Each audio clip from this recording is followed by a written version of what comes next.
चला तुमच्या ऐका, तुमच्या मनाला, तुमच्या बुद्धीला तुम्ही जे बोलताय त्या विद्वत्तेला साजेल आणि शोभेल अशा मुलीशीच तत्वाच्या सत्वाच्या शब्दांनी तिच्याशी लग्न करा. आणि म्हणूनच राजे एका क्षणात निमेषार्धात आपल्या साम्राज्यात आम्ही प्रवेश केला.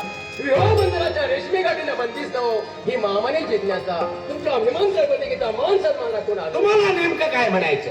हे लग्न व्हायला हवंय अशी अर्धवाची विनम्र विनंती. मग ऐका तर, काय वेळ अनमोल आहे, तृणमोल होता कामा नाही.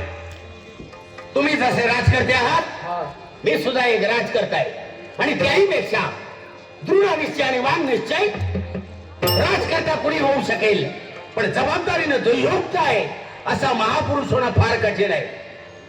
माझ्या शब्दात तुम्ही जर व्यक्त आणत असाल विदुष्ट निर्माण होईल, तुमच्या आमच्या तेढ निर्माण होईल. म्हणतात त्याच्यात विकृतीला निर्माण करण्याचा प्रश्नच होत नाही.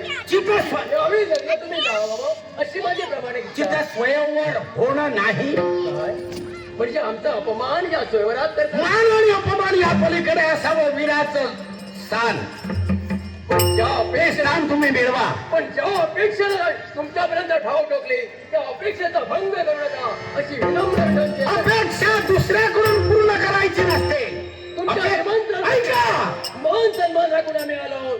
अर्थात अपेक्षा हा शब्द ज्याने निर्माण केलाय तो विश्वविधाता आहे. अपेक्षा आणि अपेक्षा पूर्ण करायच्या असतील तर स्वकर्तृत्वानं त्या पूर्ण करा. पण तुमच्या निमंत्रणाला मान्य हो या स्वयंवराला उपस्थित आलो. जर इथं अपमान झाला तर नाही लाज आमचा. नाही लाज असेल तर त्याच्यावर इलाज आमचा आहे. कोणत्या प्रीतीनं? एकाच कृतीनं. म्हणजे प्रतिवादी म्हणून तुम्ही उभे राहतात. पण प्रतिवादी म्हणून उभे राहतात तुमचा प्रतिस्पर्धी म्हणून मला उभं राहावं लागेल. मग प्रतिस्पर्धी म्हणून उभे राहत असाल आम्ही तुमचं निमंत्रण स्वीकारलं आहे. पण त्याचं तुम्हाला या स्वरूपाची ओळख आम्ही तुझ्याशी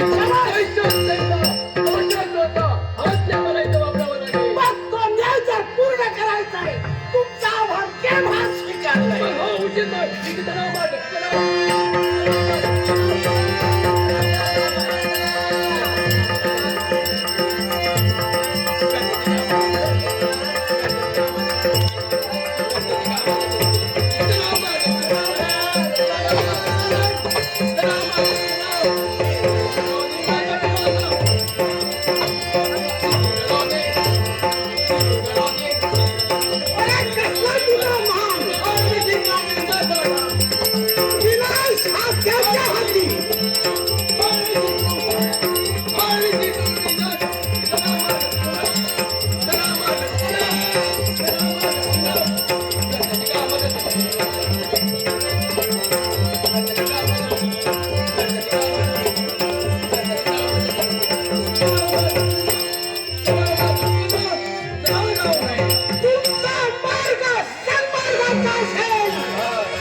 तुम्हाला करून देण्यासाठी ओढत आले.